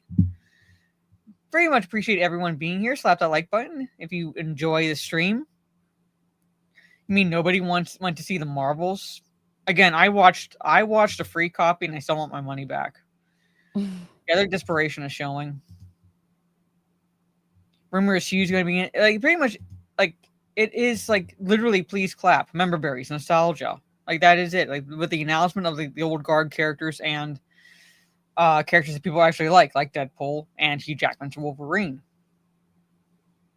So Alan Cummings might be insufferable in real life, but people liked his portrayal of Nightcrawler in X2. So I loved his portrayal of Nightcrawler. That was probably the one announcement that was kind of like shocking to me because he didn't like playing Nightcrawler or didn't like going through the process, like the makeup process, but being as like this one that's going to happen, it's probably going to be just, CGI. probably. Yeah. So this is probably why like he signed on, because it doesn't look like what's his name again? The guy that played Beast, Kelsey Grammer. When his end part, like his after credit scene in the Marvels, like that didn't look like prosthetics to me. That looked CGI. So I'm sure he signed on, because they're gonna just CGI everything onto him. Because I remember reading somewhere, or it was like a behind the scenes thing, someone asking him like, would you ever do it again? And he was like, no, because he hated sitting in the chair to do all of to do all the makeup for Nightcrawler. Which I believe it. But Yeah, he was like so great though. Mystique even, like Rebecca Romaine, like she was she like had certain rules she had to abide by. Like once she was in the Mystique makeup, she couldn't do certain things. Otherwise, like it would like basically fuck with the makeup and everything. I don't like, I'm not saying like, disagreeing with you when I say this, Galford's dog, because I'm like, but in X2, he actually did, you see his character praying. He does bring up, faith and everything in X2. So I guess like in real life, he might hate Christianity, but at least in X-Men 2, he put that aside to portray the character accurately. And because the character is very religious. Yeah. So you did see him praying. You did see him praying. You did see him bring up his faith in X2. So would he do it now? I don't know. But he did it in X2. He did it in X2. I don't know if he'll do it now, but he did it in X2. So because like they did not remove that aspect of the character. I remember from that film. I don't know, maybe, but even if he hated it, he didn't let it show. That's the thing. He never let it show. He put that aside to play a role. So, but anyway, like, I didn't watch the stream, but like I said, it's like, that's like what we can expect. So there are also seats out for Chris Hemsworth, Anthony Mackie, Sebastian Stan, Letitia Wright, Paul Rudd. I have no idea how to pronounce this guy's name. He played, which one did he play? Who? This guy Namor? here. That guy? The Huerta guy? Namor, thank you. I couldn't remember which one he played. Namor, Simu Liu, Louis Pullman. I have no idea who Louis Pullman played. Danny Ramirez. Yeah. All I know Louis Pullman from really is Top Gun Maverick. He's in Thunderbolts. Okay. I just know him from Top Gun Maverick because I have no idea what character he plays in the MCU. He's in Thunder. He plays Sentry. Yeah. Okay. Yeah. It says right here. Is that, like this whole chair stream is supposed to get us hyped, right? And they are showing us names of like people that we have to look up, because we don't know any of these actors. They haven't. We don't know any of these actors. So they're like, oh, the Thunderbolts are going to be in it. And it's just like, Who cares? yay. Yay. Yay. I think Yeah. oh my gosh, Az put out the best GIF that day. Hold on, let me find. I was dying laughing. I was dying laughing at it. Hold on, I'll find it and then Yeah, basically the 27 member spread: Pedro Pascal, Vanessa Kirby, Joseph Quinn, Eben Moss, Backrack. Those are like Fantastic Four cast, basically, but also includes OGs Patrick Stewart, Ian McKellen, Alan Cumming, Rebecca Romaine, James Marsden, Kelsey Grammer, and Channing Tatum as Gambit. He needs to work on the accent just a little bit, but I liked him as Gambit in Deadpool and Wolverine. You also have the Thunderbolts, Florence Pugh, Wyatt Russell. Yeah, so basically that was it. Basically just a chair stream, literally a chair stream to get you hyped for Avengers Doomsday. So that's it, chat. This is basically everybody.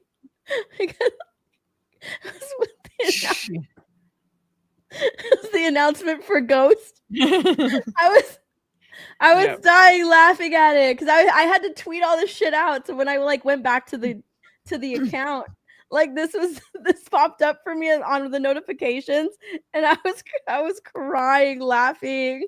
Yep. I was dying. It was so funny. Like I might have been delusional, okay, because I was watching Chairs for hours, but this had me laughing for a long time. I kept going back to it and just cracking up. I think that's how most people were like here. It's like, oh, a new chair, okay, clap. Oh and like my you God. like fall asleep. No, because it was also like an actor who nobody. They're like, Ghost is gonna be in Avengers Doomsday, guys. And it's just like, who? Okay. Yeah, I'm saying like I think like the entire stream was like okay. Like this, like I'm watching this. Like I checked out of Marvel like in the MCU a long time ago, but if I was still watching Marvel, I'd still look at this going, okay, how is this supposed to get me hyped for Doomsday? Art the Clown will return in Avengers Doomsday. Yeah, bring in Art the Clown. He'd make it interesting. He'd make it very interesting. So let's start a little Helen Mirren, a little chat on what her her thoughts on James Bond. Pretty hypocritical of Helen Mirren. I do like her as an actress overall. I do like her as an actress, but it's a bit hypocritical given her early roles. She had no problem sexualizing herself in her early roles, and now she's calling out the sexism that is born out of the James Bond IP. Mainly from the books, basically. I don't even think there's one compelling thing about Doomsday. You're bringing Robert Downey Jr. back as Dr. Doom, basically. So it's like we're going to have to put aside seeing him as Iron Man and see him as Dr. Doom, which not so much that he played Iron Man, but the fact that I'm looking at him going, I don't see him as Dr. Doom. And again, the MCU has been in such decline because it's so convoluted, so divisive. No one cares. They got the Helen? Yes. I'm just I do like Helen Mirren as an actress. I don't agree with her here, given it's hypocritical, primarily. And two, that's a very generalized portrayal of the James Bond IP. Thank you, Peter. Thank you for $2 super chat. I cannot speak today, chat. English is not my strong suit today, but thank you so much. And she says this. So basically, on one hand, I agree with her about not having a female James Bond. She says this. Okay, she's talking about Pierce Brosnan early because he played an iteration of James Bond. However, she added, the whole series of James Bond, it was not my thing. It really wasn't. I never liked James Bond. I never liked the way women were in James Bond. Never mind the fact that a good chunk of women wanted to be a Bond girl. Because, I don't know, they wanted to get with Bond. So they liked the Bond girls. It's a male franchise. Of course she's not going to like it. It's a male-centric franchise. It's a male-centric IP. And there's nothing wrong with that. No. Nothing wrong with it. So she says, as a result, the 1923 star said she's opposed to a female actor taking up the mantle as 007 and would rather see retellings of women from history who occupied spy roles, which on one part of me does agree with, because there is a lot of stories in history. Here, hold on. I'll show you chat. Hold on. Well, I agree with her on that point. Like, there's going to be a lot of people who would be mad if a woman took up the mantle of James Bond.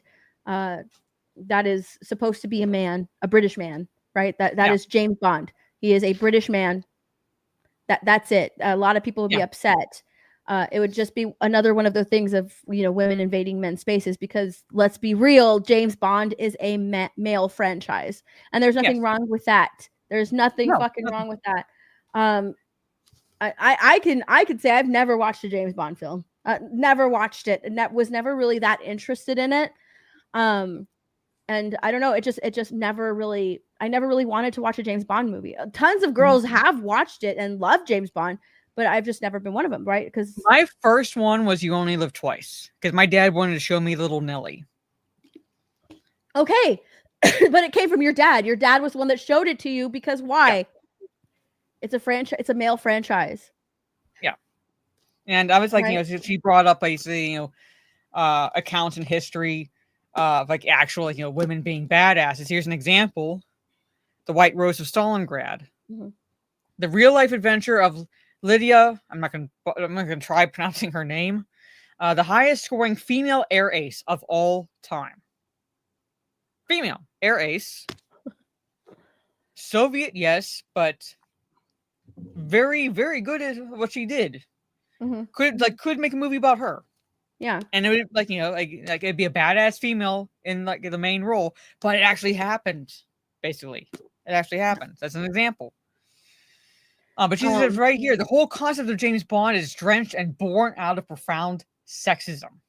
So that's the only reason she doesn't want a woman to be Bond. Yeah, pretty much. Yeah, that's the only reason. That's where you lost. It's not because she wants women's stories to be told. It's because Bond is born, in her eyes, Bond is born out of profound sexism, and let's not have women attached to that. Get the fuck out of here. Yeah.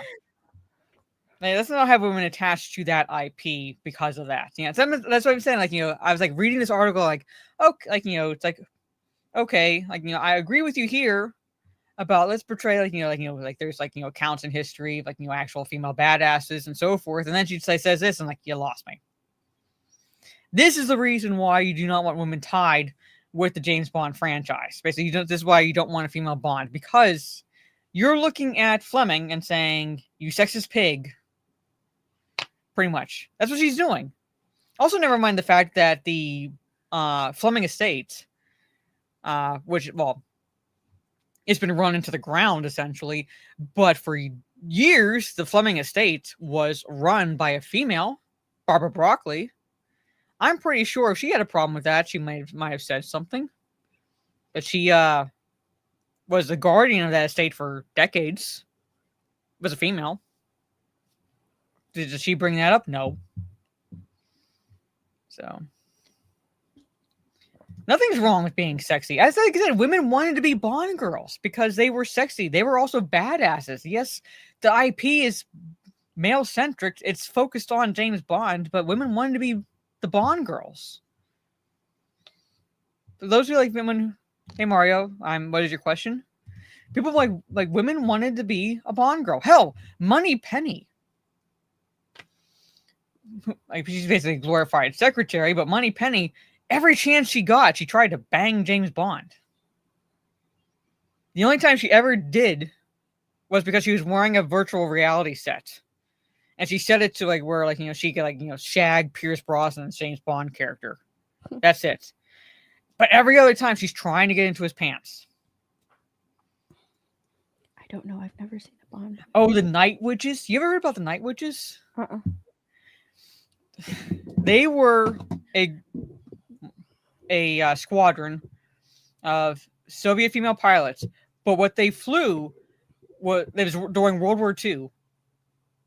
But what they flew was World War One era aircraft, basically. So what they would do is they would carry bombs on, like, attached to these World War One era aircraft. Because what these planes could do is you could cut the engine and glide the plane. So they would glide silently over where the Germans were and drop their bombs on the Germans. And they were called night witches because you couldn't tell where they were. Cowman, you need to fast forward your stream because, like, you're finally catching up to this. You're way behind. Yeah, I've never seen a Bond movie. Nope, not a one. There was a box set of Bond movies that I saw at Target once, and I wanted to buy them just so that I had them so I could like watch them. It was like a Blu-ray box set. And I really wanted to buy them at the time so I can say that like I own them and I'm about to watch and I'm going to watch them, but I never bought them. Maybe I should buy them. That way I have like physical copies of the Bond movies and I'll watch them from the very beginning to Daniel Craig. Yeah. I primarily learned about them initially from the Sabaton song.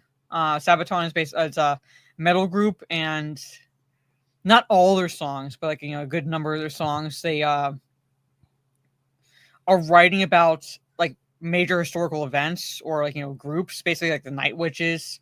They did a song called Sparta about the 300 Spartans at Thermopylae.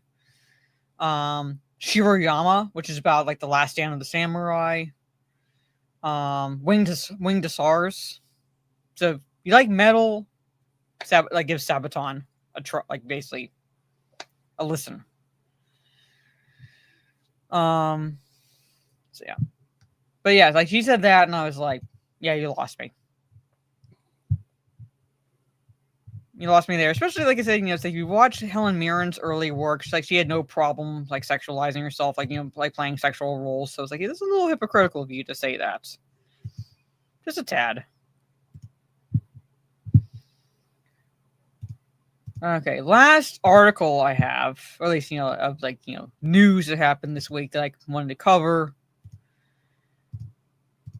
Ding dong, the bitch is gone. Basically. The woman responsible for greenlighting Rings of Power, because they basically, Amazon wanted their own Game of Thrones. That's what they wanted. Got the rights only to the Third Age books, basically, which only include The Hobbit and The Lord of the Rings, and that would include the appendices. And they wanted to do a show set in the Second Age. Well, they could only use the appendices, basically. Do I have a... Here it is. Because I'm going to get back to doing reading streams, chat. I'm nearly done reading Fellowship of the Ring. For you guys. All right? But I keep pointing this out. Mara has legs. Yes, I have legs. I'm not just like a chest up, basically. She has legs. So, Lord of the Rings.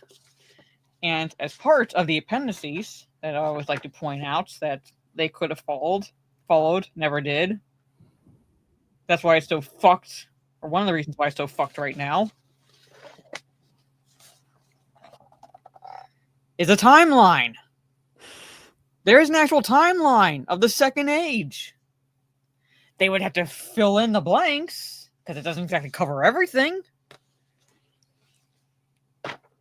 But there's a timeline.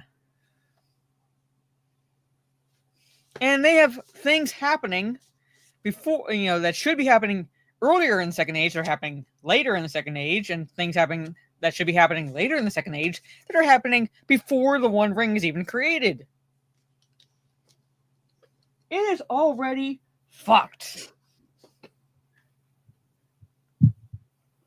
I'm trying to find this tweet that somebody, I don't remember who said it. Oh my God, I don't remember who said it. And I don't remember the tweet exactly. I have the worst memory in the world. But Dan, someone had put out a mom. tweet saying that like Jennifer Selke was leaving, was exiting Amazon so she could go work at Lucasfilm and take, I'm pretty sure that was it. because what's her name, Kathleen Kennedy. Yeah. But the rumor was going around that Kathleen Kennedy was leaving, and she's like, "No, I have no plans to retire." And I was like, "Shocker." Oh my god, I'm trying to. Was it Lucasfilm? I can't remember which studio that they were like, "Oh, she's just stepping down so she can go to this other studio." Oh my god, I'm trying to find it and I can't find it. So, but it says, Who said it? we'll start a new production outfit with an overall first look deal across both film and TV at the studio. She's stepping down. She was basically fired as the head of Amazon MGM Studios. Basically, an announcement was made in an internal email. She's exiting the company with plans to start a production outfit that already has an overall first look deal across both film and TV at the studio. She joined Amazon in 2018. And after she joined, she's responsible for Rings of Power and the acquisition of the creative rights to James Bond franchise. She oversaw a film slate that includes the commercial hits. I wouldn't call the remake of Roadhouse a commercial hit. I have no idea what the fucking hell. What the hell? The idea of you. Yeah, be careful highlighting on the Hollywood Reporter. Yeah. Fuck. I have no idea what the idea of you is about. I wouldn't call the remake of Roadhouse a commercial hit. Buzzy Award titles like Saltburn. That was I saw like clips of that and I was like, that is just hit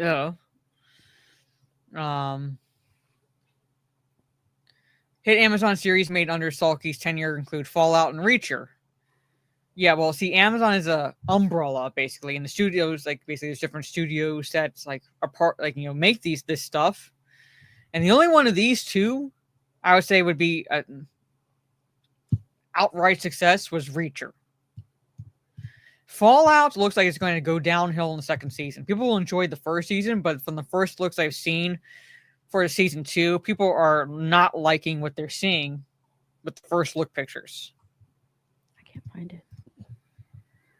So yeah, she's gone. Ding dong, the bitch is gone. Yeah. I still need to catch up on Reacher. It's such a good show. Such a freaking good show. Yeah. And this is one here. I'm gonna stop sharing the screen because I have a tweet bookmarked. Hold on. Profile.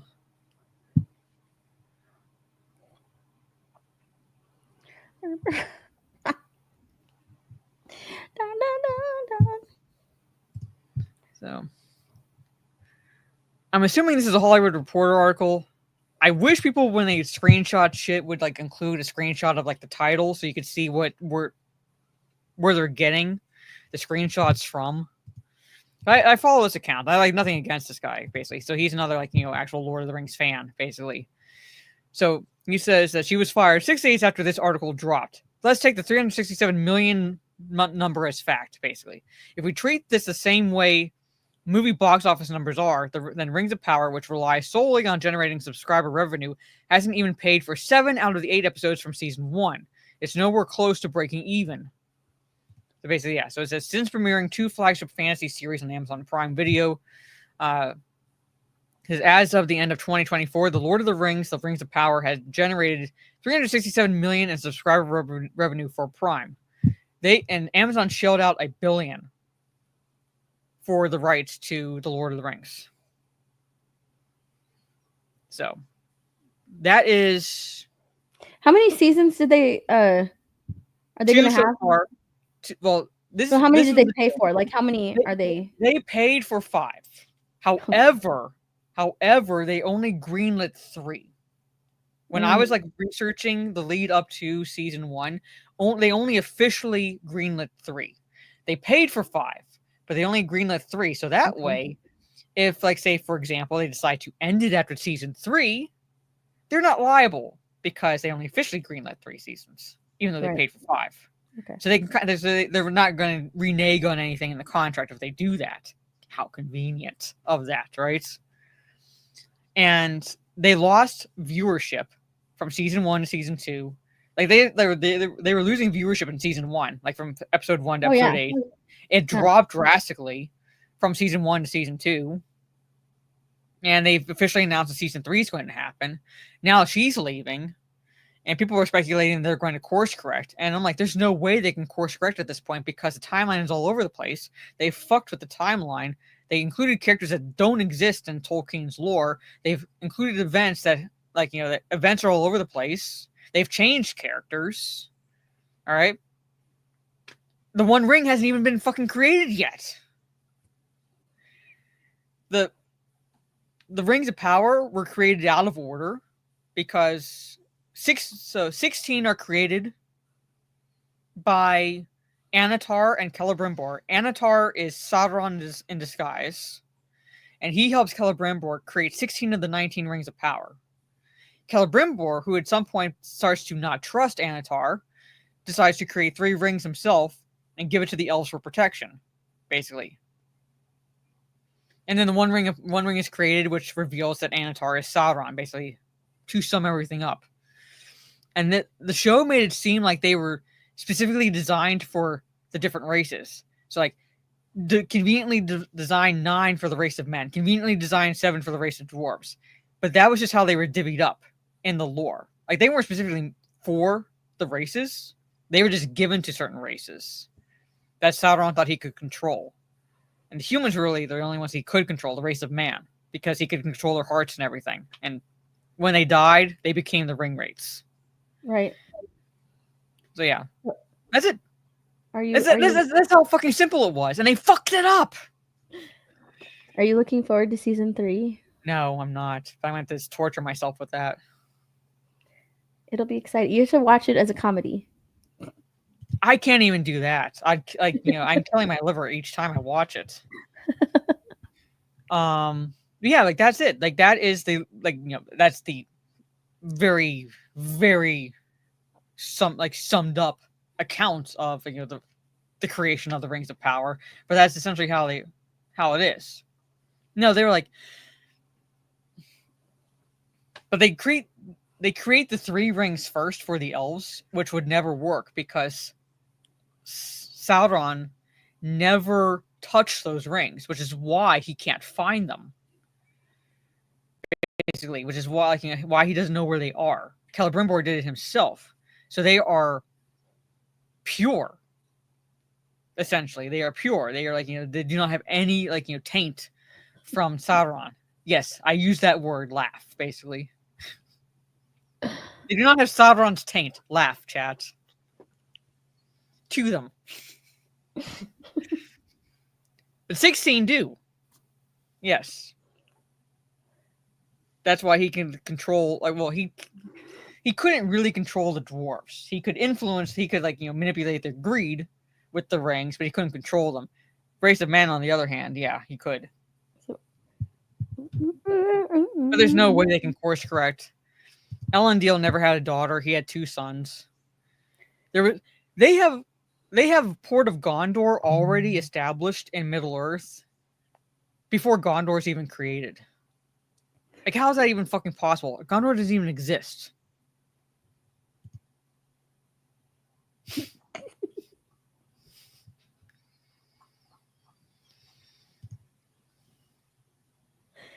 I'm sorry. Whatever that tower is, Dan, it has Sauron's taint. Mara, do you want to end on something funny?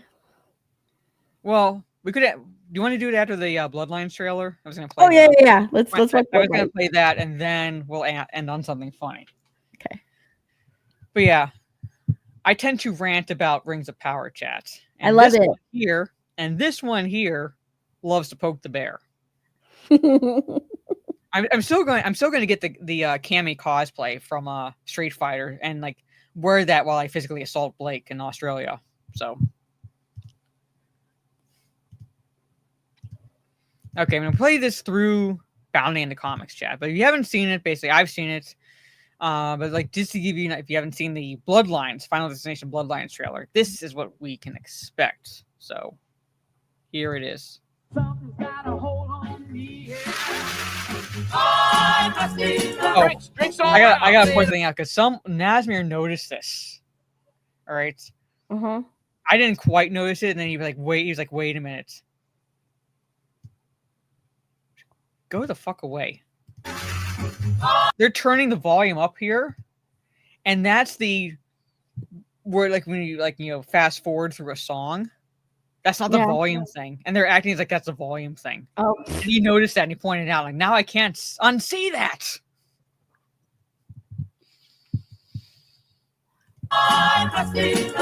Drinks all around. Say oh, oh, oh, uh-oh. A cream? Okay, yeah. Family, you don't get to pick the one you get. Just gotta love the one you got. I always knew this day would come. I got it. I don't think you got it.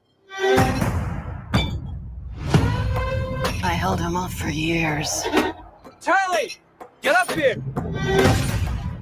He's a relentless son of a bitch. Won't stop till he finishes the job.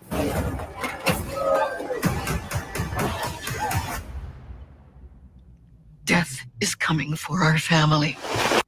I said oh, oh, oh, oh,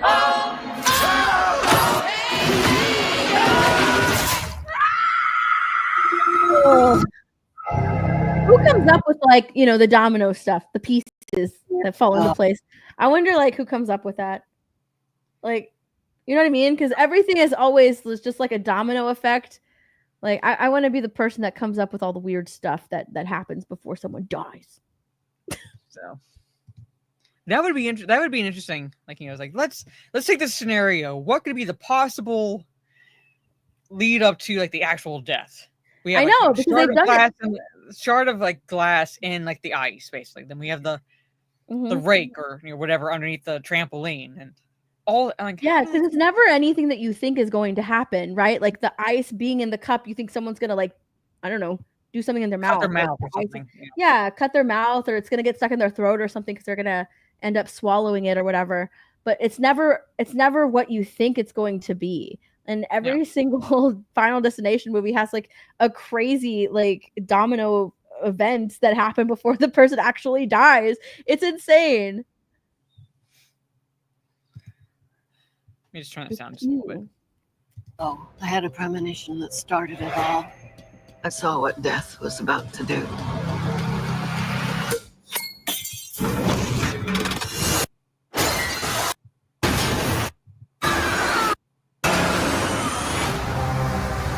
Fragile glass that they're walking I on. saved a lot of lives that night. Everyone needs to get off the dance floor.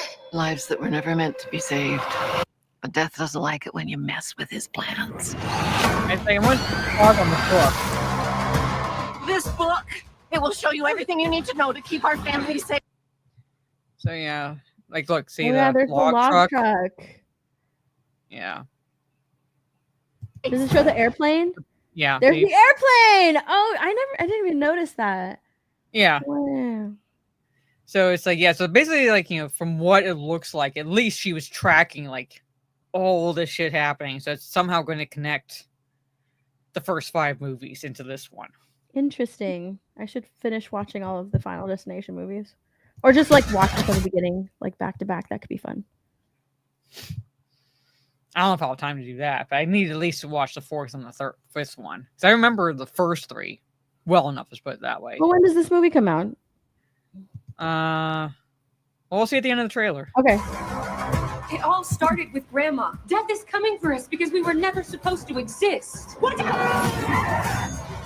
Only by embracing death will it That was pass funny. you by. I think if Tony Todd's not revealed his death, and at least have him like using people as guinea pigs. Okay, this theory doesn't work. I always thought he was death. Is he not? I thought death? too, but I thought that too. I'm saying if he's not revealed his death, then I will laugh and like so hard and accept if he's like using these people as guinea pigs to see like how to cheat death, basically. Like, well, this will, it's like this theory should work. Nope. Okay, this theory should work. Nope. That would be lame. I always thought he was death. I want him to be death. I would love it for him to be death. Maybe death's not actually coming for our family. Because that would be crazy. I like that actor.